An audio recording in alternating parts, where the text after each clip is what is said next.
तो class 9th के हमारे सभी विद्यार्थियों, समय कम है और कम समय में अधिक अंक प्राप्त कराने के लिए मैं आ चुका हूं आपका अपना एनसीईआरटी कोचिंग। ठीक है, यहां से देख सकते हैं क्लास 9th का जो पेपर है अपन यहां पर पूरा सोल्व करेंगे बच्चों। एडमिट कार्ड के ऊपर जरूर देख लेना, स्टैंडर्ड आपके पास में लिखा हुआ है, तो समझ जाइए कि आपका ये पेपर है। और आपको पता ही होगा कि हमारे पास बेसिक पेपर है कि स्टैंडर्ड है।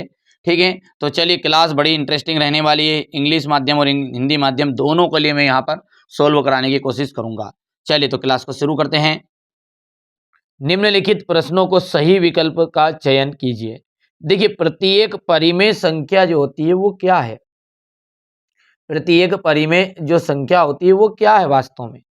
तो देखिए, परिमेय संख्या का मतलब क्या है? तो यहां से मैं स्टार करके लिख देता हूं आपको कि वास्तव में वास्तविक जो संख्याएं होती है वही परिमेय संख्याएं होती है। ठीक है, तो हम बोलेंगे कि वास्तविक संख्याएं ही परिमेय संख्या होती है। ध्यान रखना है, चीजों को समझिएगा। तो चलिए यहां से आपका ऑप्शन कौन सा रहा? राइट, वास्तविक संख्या। चलिए सेम हमारे इंग्लिश मीडियम वाले बच्चों के लिए रहेगा। देखो यहां पर एवरी रेशनल नंबर इज, ठीक है, every rational number is a unreal number. ठीक है, तो हम बोलेंगे a real number is also आपकी रेशनल नंबर। याद रहेगा। चलिए दूसरा क्या बोल रहा है, दोनों को साथ में लेके चलेंगे ना, समझो आप तो ध्यान से। चलिए तो पहले अपन ऐसा करते हैं कि हिंदी माध्यम वाले बच्चों को समझा देते हैं ताकि दिक्कत नहीं आएगी, है ना। ठीक है, हिंदी माध्यम के बाद में आप स्किप कर लो बच्चों, इस ध्यान से देखो, आप देखना चाहो तो कोई दिक्कत नहीं है, ताकि आपको यहाँ से भी कॉन्सेप्ट क्लियर हो जाएगा। और इंग्लिश मीडियम के लिए भी आगे बता रहा हूँ। चलिए तो क्या बोल रहा है वो यहाँ से कि बहुपद जो है एक पॉलिनोमियल है, एक्स की पावर 4x की पावर 4, 10x की पावर क्यूब, 5x की पावर 5 और 5x+7 की घात कितनी होती है? तो देखिए, बहुपद की जो अधिकतम घात होती है, ठीक है, बहुपद की जो अधिकतम घात होती है वही बहुपद की घात कहलाती है। रहेगा ध्यान। क्या बोला कॉन्सेप्ट कि जो इस बहुपद में सबसे ज्यादा बार कौन है, तो सबसे ज्यादा घात किसकी है? तो 5 है, तो बस वही कहलाती है आपकी बहुपद की घात। रह जाएगा। चलिए आगे बढ़े। इंग्लिश मीडियम को एक साथ पढ़ा दूंगा उधर भी। समीकरण है x-2y इज इक्वल टू 4 का एक हल है। देखिए एक हल है, तो जब एक हल होगा तो यहां से देखो, है ना, तो यदि हम बात करते हैं इसकी, तो इसका एक हल होगा, है ना। तो ये एक हल कब होगा? जब एक वैल्यू जो है वो आपकी 0 रहे, और पहली जो वैल्यू रहती है, पहली पहली वाली जो वैल्यू रहती है वो हमेशा शुरुआत का जो पहला मान है वो आपका x की वैल्यू होती है। इधर ध्यान से देखो, ये आपका x का मान और ये y का मान है। तो यहाँ पर क्या बोला, वो x के बराबर बोलेंगे तो x का आंसर चाहिए, तो y की जो वैल्यू है वो 0 रखनी ही पड़ेगी, तब जाके आएगा। याद रहेगा। त्रिभुज जो है ए बी सी में B C is equal to A B, कोण B is equal to 80 degree है, तो कोण ए कितना होगा? ठीक है, अच्छा, कोण बी सी बराबरी पे कोण ए बी, ठीक है, तो 80 और 80, तो देखिए बेटा ये क्या कहना चाह रहा है, आपको समझ में आ रहा है? ये ऐसा बताना चाह रहा है कि हम जानते हैं बेटा कि त्रिभुज के तीनों कोणों का योग कितना होता है? 180 डिग्री होता है। तो हम कहेंगे कि कोण ए प्लस कोण बी, ठीक है, प्लस कोण सी इज इक्वल टू होता है 180 डिग्री। अब ये बोल रहा है यहाँ पर देखो बी सी है, तो यानी कि सी, और ए बी यानी कि ए, ये दोनों चीजें बराबर है, तो एक की वैल्यू हो गई अपने पास 80। तो हम मान के चलो कोई सी भी दो दो जो एंगल है इन दोनों को एक मान लो, तो ये हो गया आपका कोण ए प्लस कोण बी की जो वैल्यू है वो कितनी होगी? 80 प्लस कोण ए इज इक्वल टू हो जाएगा 180। ए और ए, दो ए हो गया, तो 2 कोण ए हो गया है, इज इक्वल टू 180 है। आ रहा समझ में? ठीक है, हो रहा है, ठीक है। अच्छा ये हो गया 2a और ये इधर आया तो ये 80 माइनस का हो गया, तो घटा के कितना आया उत्तर जल्दी बताओ। तो 2 कोण a इज इक्वल टू हो जाएगा बटा 100, हो गया ना 100। अब एक कोण a की जो वैल्यू है वो कितनी आ जाएगी 50। ऐसे समझ में नहीं आए तो ये भी तो मैंने पूरा डिटेल बता दिया। ऐसे समझ में नहीं आए तो देखो एक का मान कितना है 80 है, तो त्रिभुज के तीनों कोणों का मान होता है 180, तो 180 तो 50 50 करेगा क्योंकि दोनों तो बराबर है। सही में आगे बात नहीं है कि यहाँ से ठीक है बेटा, समय समय लगेगा यार, है ना, जल्दबाजी है तो बहुत सारे फेक पेपर बता रहे हैं उनके पास जाओ बेटा बढ़िया से। देखो यहाँ तो मैं उन बच्चों के साथ खड़ा हूँ हमारे कि जिनको कॉन्सेप्ट के साथ समझना है थोड़ा सा। बहुत सारे लोग हैं, बहुत सारे यूट्यूब पे, पूरा देखो यूट्यूब पे तो सारे के सारे हैं, सभी लोग, कहीं का हैकर बन गया है, कहीं का असली दे रिया है, कहीं का वायरल दे रिया है, कहीं का क्या कर रिया है, बिल्कुल बच्चे को देखो बुद्धू ही बना रिया है। तो एक बेटा थोड़ा बहुत तो क्लिक बेट हमें भी करना पड़ता है, इसलिए थोड़ा बहुत थंबनेल पे तो लिखते हैं, लेकिन मैंने अभी भी एक बार भी दावा ऐसा नहीं करा मेरे बच्चों के साथ में कि नहीं यार कि बेटा मैं आपको असली दूंगा नकली दूंगा। ये तो हमारे बच्चे बताएंगे कि मेरा द्वारा बताया गया पेपर में आ रहा है कि नहीं आ रहा है। तो देखो आप लोग की सपोर्ट की बहुत सख्त जरूरत है ना। तो बेसिक कॉन्सेप्ट को क्लियर करो, एक बार पढ़ो और एक बार में ही ऐसा पढ़ो ना ताकि कि याद हो जाए। ठीक है, चलिए एक समांतर चतुर्भुज ए बी सी डी में समान कोण होंगे। तो यहां पर ए बी सी डी में समांतर चतुर्भुज है, तो इसमें कोण ए जो होगा वो कोण सी के बराबर होगा। ठीक है, ये और बी जो रहेगा मतलब तिरछान, ए के साथ सी जोड़ दो या सी के साथ ए जोड़ दो और बी के साथ डी होता, तो बी का जोड़ीदार डी है ही नहीं, देखो और। ठीक है, नहीं समझ में ये बात करके बताऊं क्या इसको, आमने सामने के सम्मुख कोण बराबर होते हैं, याद रहेगा।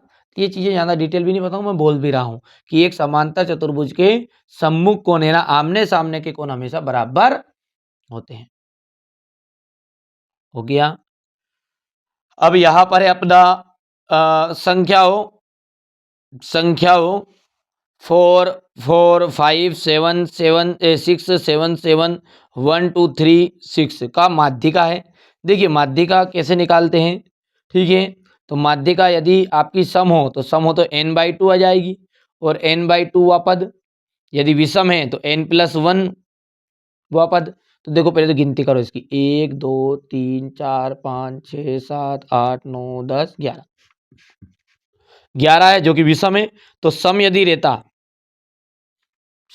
रहता तो ये अपना लगता n/2 वा पद। अब विषम है तो विषम के लिए क्या लगेगा आपका,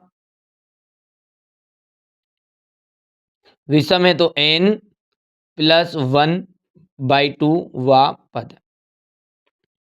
देखो n+1 यानी n कितना है वैल्यू 11 है, 11 ने 1 12, 12 उत्तर है, तो 12वां पद, 12वां पद के बटे में 2 है, तो यहाँ से 2, 12 में से 2 गया। देखो क्या बता रहा है ये तो 11 हो गया बेटा, 11+1/2, 11 एक 12, 12/2 यानी कि 6, तो 6वां पद। अब 6वां यानी छठवां पद बताओ आपका, छठवां पद क्या है 1 2 3 4 5 6, यानी कि 7 इसका आंसर रहेगा। ठीक है, समझ में आगे बात नहीं आई है। अच्छा बेटा इसको व्यवस्थित करना पड़ता पहले, व्यवस्थित क्या है कि पहले 1 लिखाएगा, फिर आपको, ठीक है, 2 लिखेंगे, इसको पहले व्यवस्थित कर लेना है। व्यवस्थित करोगे तो कैसे हो जाएगा, ये कर लोगे नहीं कर लोगे, जैसे कर बताऊँ क्या, इसे भी देखिए यहाँ से अपना ये 1 हो गया, 1 के बाद में 2 लिखा जाएगा, 2 के बाद में 3 लिख देंगे, 3 के बाद में 4 देखो तो 4 4, फिर आपको 5 5 5 है क्या, 5 भी, 5 के बाद में नहीं है तो 6, 6 कितनी बार है 2 बार है, तो 6 2 बार हो गया, 7 7 7। अब पांचवा पद देख लो 1 2 3 4 5, ठीक है, हाँ 1 2 3 4 5 और छठवां पद बोल रहा नहीं वो छठवां पद, तो छठवें पद पे 5 है, ये क्या, तो यहाँ से 5 आंसर राइट रहेगा। कर पाओगे, कर पाओगे, जल्दी बताओ फटाफट बताओ, चलिए जल्दी बताना है आपको, है ना। चलिए अब इंग्लिश मीडियम वाले बच्चों को भी समझा देता हूँ मैं बढ़िया से, हमारे बच्चों को अब स्किप कर लेना आप, यदि हिंदी मीडियम वाले कोई बच्चे हैं तो रिक्त स्थान तक इसको यहाँ से थोड़ा सा छोटा कर देते हैं। चलिए तो पहला यहाँ पर क्या है हमारा कि एवरी रेशनल नंबर इज, तो ये तो आपने बोल दिया था कि ए रियल नंबर। यदि आपको इसको इंग्लिश में और अच्छे से एक्सप्लेन करना रहता है तो आप बोल सकते हैं कि द सेट ऑफ, ये आपको याद, ये स्टेटमेंट याद होना चाहिए कि the set of real number includes all rational number.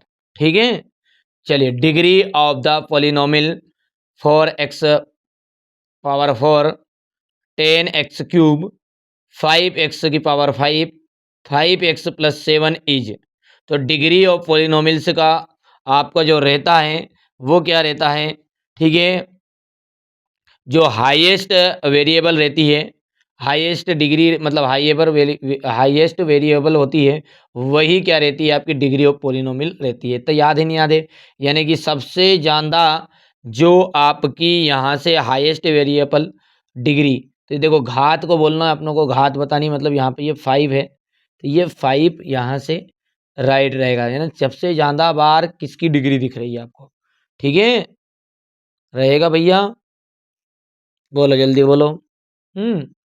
आगे बढ़े।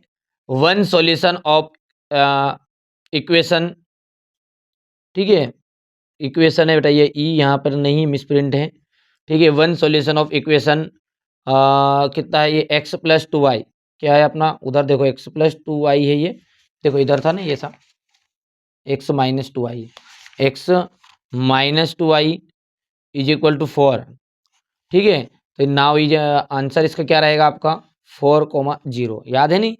चलिए इन ट्राइंगल आपका है A B C is equal to A B and कौन एंगल बी, ठीक है, B is equal to 18, then angle A is equal to, तो यहाँ से 18 डिग्री, तो अपने जानते ही हैं, ठीक है भैया, इतना तो आप जानते हैं ना कि आपका जो तीनों एंगल का जो रहेगा, ट्राइंगल बोलते हैं इनको, तो यहाँ पर अपना जो तीनों का जो वैल्यू रहती है वो कितनी रहती है 180 डिग्री, तो 180 डिग्री है तो दोनों की जो है वो तो सेम है, इसकी और इसकी किसी की मान लो, तो बी का दिया ना तो ए और सी मानो, ठीक है, तो इसको मानेंगे अपन, कौन ए इज इक्वल टू कौन, बी का वैल्यू हो गया सी, प्लस यहाँ से आपकी हो गई है कौन, ये अब उधर मैंने सी का ही दिया था, ये 50 डिग्री।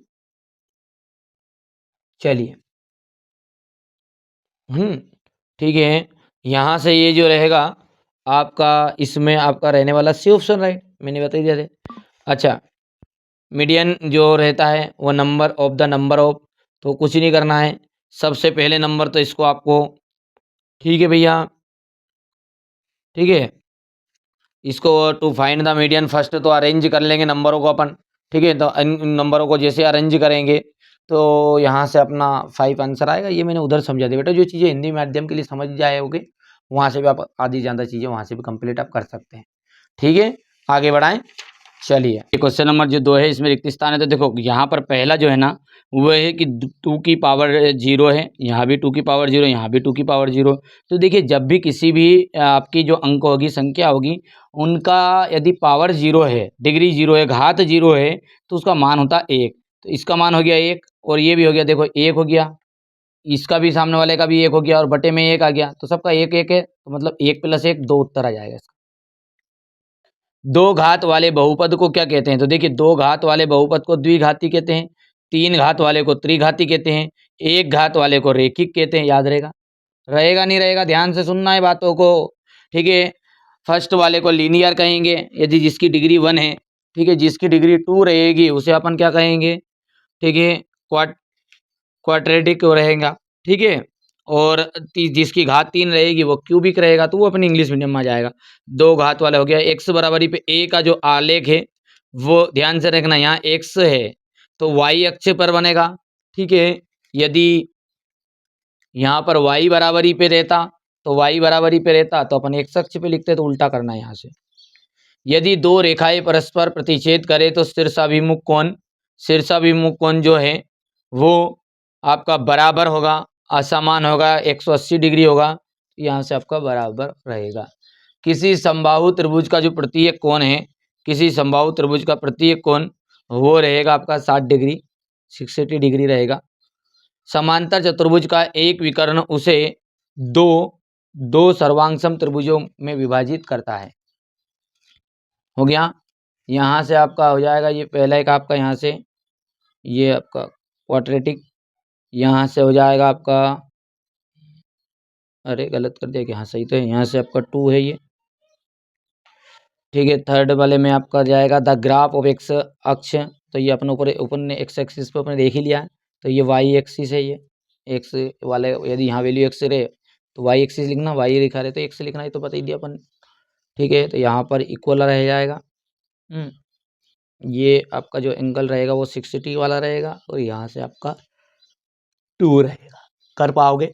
अब है सही जोड़ी, देखिएगा सही जोड़ी है, और सही जोड़ी में क्या रहेगा हमारा कि देखिए बहुपद जो है आपका x square plus 10x plus 8 में एक्स स्क्वायर का जो गुणांक है वो एक्स स्क्वायर का गुणांक क्या बनेगा। तो देखिए एक्स स्क्वायर का गुणांक किसे कहते हैं कि जो संख्याएं इसमें आपके सवाल है इसमें एक्स के स्क्वायर के आगे लिखा रहे, यानी एक्स का गुणांक पूछता तो 10, अब एक्स स्क्वायर का गुणांक आगे कुछ नहीं तो 1 है, तो इसलिए ये आपका फर्स्ट का बना गया। क्षैतिज रेखाओं को क्या कहा जाता है, तो क्षैतिज रेखाओं को एक्स एक्सिस कहलाया जाता है। -4 है और -5 है, तो -4 और -5 का आपका जाएगा ये तृतीय चतुर्थांश। किसी चतुर्भुज के चारों कोनों का जो योग होता है वो चारों कोनों का योग होता है 360 डिग्री, ठीक है। वृत्त के क्षेत्रफल का सूत्र जो होता है पाई आर स्क्वायर होता है, वृत्त की परिधि का सूत्र जो होता है 2 पाई आर होता है। हो गया,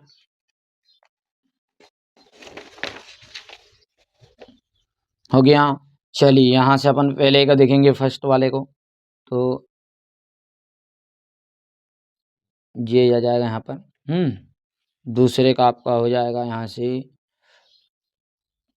दूसरा जो है इसके अंतर्गत आपका रहने वाला एक्स एक्सिस, थर्ड वाले का है -4 -5, नाइज आंसर आपका रहने वाला है थर्ड, और यहाँ से फोर्थ वाले का आपका हो जाएगा ये 360 डिग्री, फिफ्थ में आपका यहाँ पर pi r square a circle is, और यहाँ से आपका छठा जो रह जाएगा वो जाएगा 2 पाई आर। हो गया, चलिए हो गया। अब एक वाक्य में उत्तर सॉरी सत्य सत्य है आपका, तो चलिए इसको भी समझ लेते हैं। देखो सत्य सत्य को समझेंगे बढ़िया से, थोड़ा बड़ा कर दे अब, है ना। देखिएगा एक पद वाले बहुपद को एक पदी कहा जाता है क्या, बिल्कुल सही बात है। दो पद वाले को द्विपदी कहते हैं, तीन पद वाले को त्रिपदी कहते हैं, एक घात वाले को रेखिक कहते हैं, दो घात वाले को द्विघात कहते हैं, तीन घात वाले को त्रिघात कहते हैं। याद रख लेना, इनमें से आएगा ही आएगा आपका। वे वस्तुएं जो एक सरल रेखा के बराबर हो एक दूसरे के बराबर नहीं होती। वे वस्तुएं जो एक ही रेखा के बराबर हो वो एक दूसरे के बराबर नहीं होती, ठीक है। अब जो ये वस्तुएं जो एक ही रेखा के बराबर है, मान के चलो यहाँ से ये बराबर है तो ये भैया बराबर ही तो रहेगी, हैं। इसको ऐसे समझ सकते हैं अपन कि 10 रुपये का पेन ले लो या 10 रुपये का चॉकलेट का डिब्बा ले लो, चॉकलेट ले लो, तो बात तो बराबर ही है नहीं। वे रेखाएं जो एक ही रेखा के समांतर होती है वो परस्पर समांतर होती है क्या, तो भाई समांतर तो बिल्कुल समांतर रहेगी। अक्षों के प्रतिच्छेदन बिंदु को मूल बिंदु कहते हैं, याद ही रख लेना है, बिल्कुल सत्य बात है। दो चर वाले रैखिक समीकरण का केवल एक हल होता है क्या, तो दो चर वाले रैखिक समीकरण का एक हल नहीं होता, ठीक है, उसके अनेक हल होते हैं। अनेक हल मतलब कैसे आदित्य हल भी होता है, ठीक है।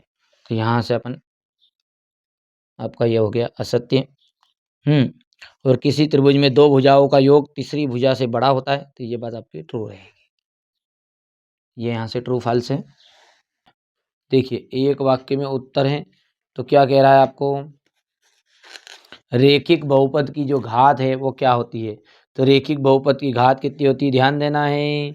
जो लीनियर पोलिनोमियल होती है उसकी जो डिग्री होती है, डिग्री लीनियर पोलिनोमियल की वो होती है 1, ठीक है, याद रहेगा, ठीक है। क्वाड्रेटिक पोलिनोमियल की जो रहती है डिग्री वो 2 होती है, याद रहेगा भैया, ठीक है। रेखिक बहुपद की घात कितनी होती है, तो 1 होती है, ठीक है। द्विघात बहुपद की घात कितनी होती है, द्विघात बहुपद की घात कितनी होती है? तो द्विघात बहुपद की जो घात होती है वो होती 2। त्रिघात बहुपद की घात कितनी होती है? तो त्रिघात बहुपद की घात होती है 3। ठीक है, बोलो जल्दी से, याद रहेगा। अब छोटी सी बात, एक कॉन्सेप्ट और जो 10th क्लास के लिए, बाकी 9th में तो आपके लिए काम का है ही सही, कि याद रखना कि रेखिक बहुपद के अधिकतम शून्यक, ठीक है, रेखिक जो बहुपद है उसके अधिकतम शून्यक जो होते हैं वो 1 होता है, रेखिक बहुपद है तो। ठीक है, द्विघात बहुपद है उसका अधिकतम शून्यक जो होगा वो 2 होगा, त्रिघात बहुपद का अधिकतम शून्यक होगा वो 3 होगा। रह जाएगा ध्यान। ठीक है, इसी तरीके से आपको यहाँ ध्यान रखना है कि जो लीनियर पॉलिनोमियल है उसका नंबर ऑफ जीरोस 1 होता है। क्वाड्रेटिक पॉलिनोमियल का जो नंबर ऑफ जीरोस होता है वो 2 रहता है। ठीक है, और क्यूबिक पॉलिनोमियल जो है उसका आपका नंबर ऑफ जीरोस 3 होता है। मतलब जैसा नाम ये रेखिक है तो मतलब एक घात, तो मतलब एक शून्य का अधिक से मध्यम, द्वि तो मतलब 2 घात है तो मतलब ज़्यादा से ज़्यादा शून्यकों की संख्या 2। इसी तरीके से लीनियर 1 सबका कर लोगे, मतलब चतुर्थांश किसे कहते हैं देख सकते हैं। चतुर्थांश किसे कहा जाता है? चलिए, तो यहाँ पर मैं चतुर्थांश की परिभाषा लिख देता हूँ। सिंपल से सिंपल है कि निर्देशांक तल के 4 हिस्सों को चतुर्थांश कहा जाता है। क्या लिखूंगा मैं? निर्देशांक जो तल है आपका कोऑर्डिनेट प्लेन के 4 हिस्सों को चतुर्थांश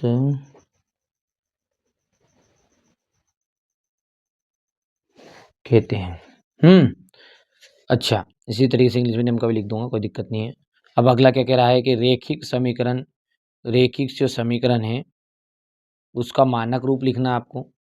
एक्स प्लस एक्स बराबर पे 3y को मानक रूप में लिखिए, तो मानक रूप ये है कि बराबर के उधर 0 रहना चाहिए। तो ये 3y इधर आ जाएगा तो माइनस का हो जाएगा, तो x minus 3y is equal to 0। ठीक है भैया। अच्छा, अधिक कोण के माप की परास कितनी होती है? तो अधिक कोण के जो परास की माप होती है,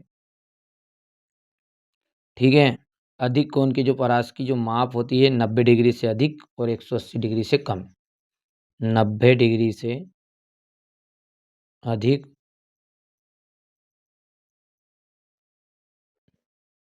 और 180 डिग्री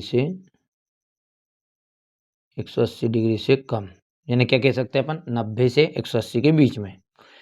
त्रिभुज के क्षेत्रफल संबंधी हीरोन का सूत्र बताना। हीरोइन का सूत्र बताओ भैया। तो हेरोन का जो सूत्र है वो क्या रहेगा आपका? ये हीरोन का सूत्र है आपका कि एस, ठीक है, is equal to S minus A, S minus B, ठीक है, यहाँ से एस माइनस सी। कर पाओगे? सर्वांग सम त्रिभुज को परिभाषित कीजिए। तो सर्वांग सम त्रिभुज क्या है कि ऐसे त्रिभुज जिनके आकार और माप समान हो, ऐसे त्रिभुज जिनके आकार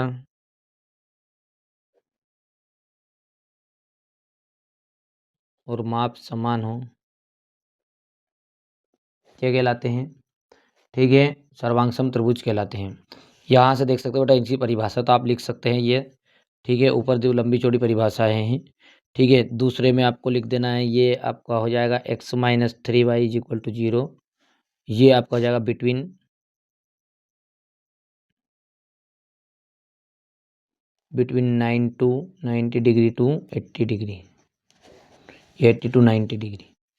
अच्छा, right Heron formula to find the area of angle. तो ये यहाँ से आपका सूत्र है, फॉर्मूला है एस ब्रैकेट में एस माइनस ए, S minus b, s minus c. यहाँ से क्वेश्चन नंबर 6 को देखो आप ध्यान से।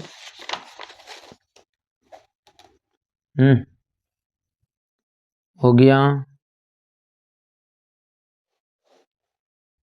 चलिए, क्वेश्चन नंबर 7 है आपका। क्वेश्चन नंबर आपका 7 के बाद में ये रहेगा आपका क्वेश्चन नंबर 8। ठीक है, ये क्वेश्चन नंबर 8 भी ले लिया आपने, बढ़िया से। अब तो ध्यान दो, देखिए बहुपद, ये क्वेश्चन करके जाना है, गारंटी मेरी, इनमें से क्वेश्चन पूरे का पूरा आ जाएगा, और आपको होगा तो थोड़ा इनको समझा दूंगा। हो गया क्या? ये क्वेश्चन नंबर 11 हो गया। 11 के बाद में ये रहा आपका क्वेश्चन नंबर 11 का आगे का क्वेश्चन नंबर 12। ठीक है, क्वेश्चन नंबर 12 के बाद में ये 13।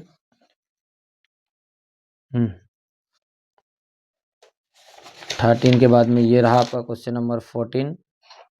ठीक है, ये रहा आपके सामने।